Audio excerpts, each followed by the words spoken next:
So is keto sustainable for weight loss? Hey folks, my name's Allie. Let's get started.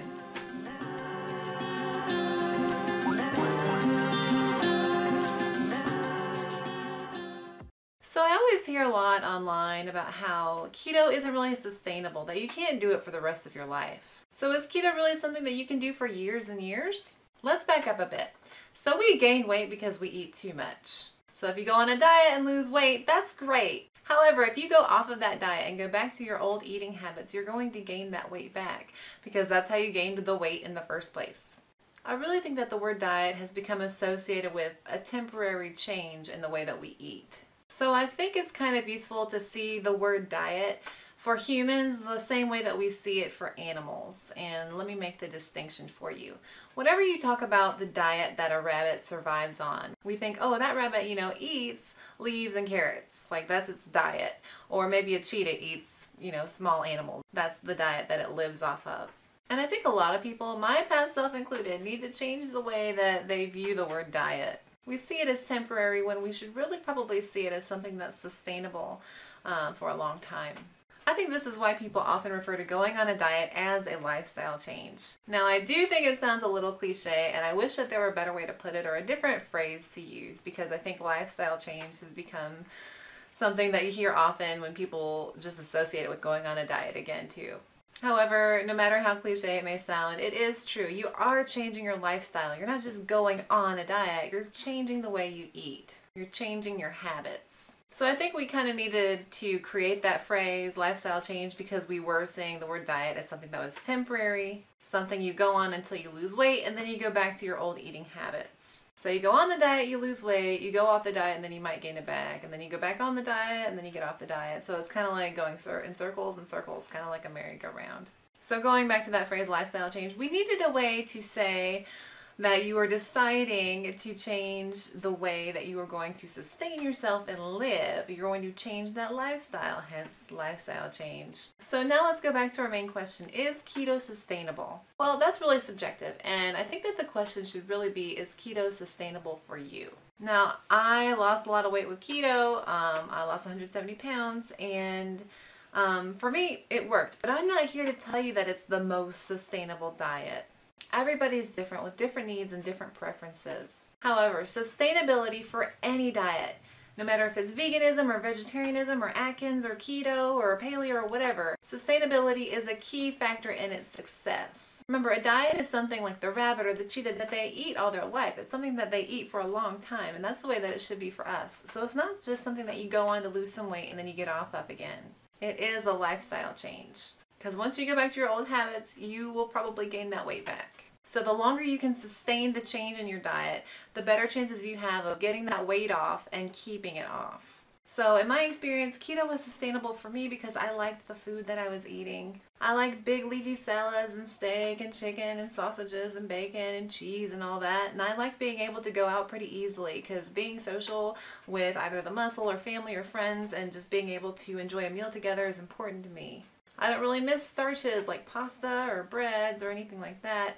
And the only thing that I really crave is sweets, but there are keto versions of that, and my sweet cravings are pretty much under control for the most part. So for me, keto is sustainable. Now, my personal preferences aside, is keto sustainable health-wise? I would say yes, as long as you take some extra precautions to get in those extra minerals and nutrients, electrolytes, and please, definitely, most importantly of all, I would say please make sure that you are getting enough protein. I always hear people say if you eat too much protein, it just turns into sugar or cake in your bloodstream, but that's not true unless you're heavily overeating by hundreds of grams of protein a day. So please, calculate your protein goal. I'll put the calculator in the description, and please make sure that you hit that, at least on a daily basis as consistently as you can. Now, you can do keto, I think, in a less healthy way, where if you're eating as few vegetables as you can so that you can eat those, keto versions of sweets, then I think you're doing it not the right way. I'm not going to say you're doing it wrong because, hey, it's your life, whatever, but definitely you'll be missing out on nutrients, and you might mess up your digestive, cycle system. And yeah, I just think, the more vegetables you eat, the healthier you're going to be overall. And the fuller you will feel probably. Now that being said, even though I've done my fair share of keto versions of sweets, I have never eaten so many vegetables as I ever have on this diet. I know I get the bad rap for just being about bacon and eggs and things and steak and cheese, but really, like, I eat so many vegetables every single day. Like, my favorite is just a big, like, mixing bowl of just leafy greens, or sauteed vegetables or steamed vegetables. And so I feel so healthy, and I just feel like that food is just like nourishing my body. Thanks to keto, I'm at a healthy weight, which I've never been like in my whole life, maybe since I was like 2. So I've lost all that weight. And I feel like I've never gotten sick really since I've been on the diet. I haven't had like a flu, which I used to get like once a year or two, but in the past 3 years I haven't gotten like a flu sickness. And I used to get like a cold with the change of every season, you know. But I don't, like, I get a cold now like once a year, which I used to get it all the time. So I don't know, I think like it helps my immunity or something, because I definitely haven't been getting as sick. So would keto be sustainable for you? Here are some questions you can ask yourself.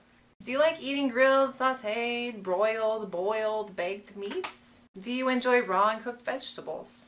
Are you willing to give up easy to prepare and to buy starches like bread and corn and rice and pasta and potatoes and things like that? Are you willing to give up sugar? Are you willing to learn how to cook a little bit?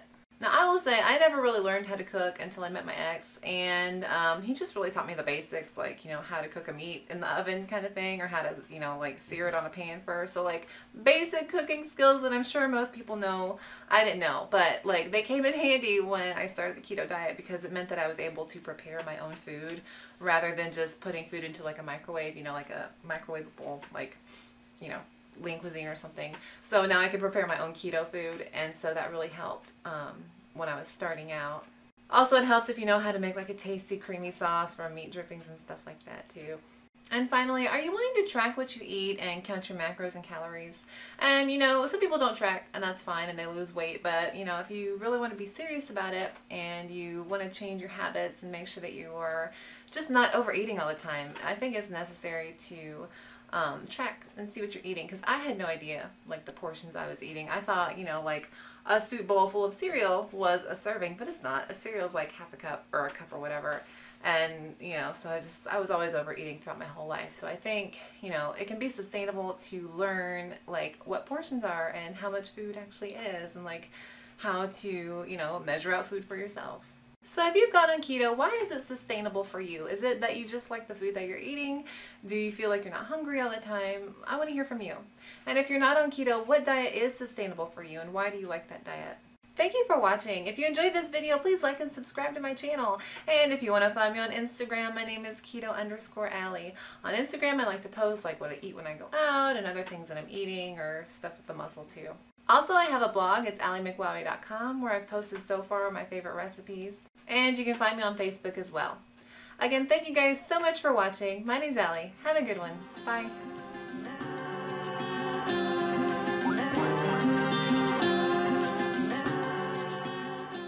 So let me know what you think about this background. I don't know, you'll probably notice that in lots of my videos, my background has been changing. I'm just trying to find a good one, and like other people that I see on YouTube have pretty backgrounds, so I want to do the same thing. So let me know what you think.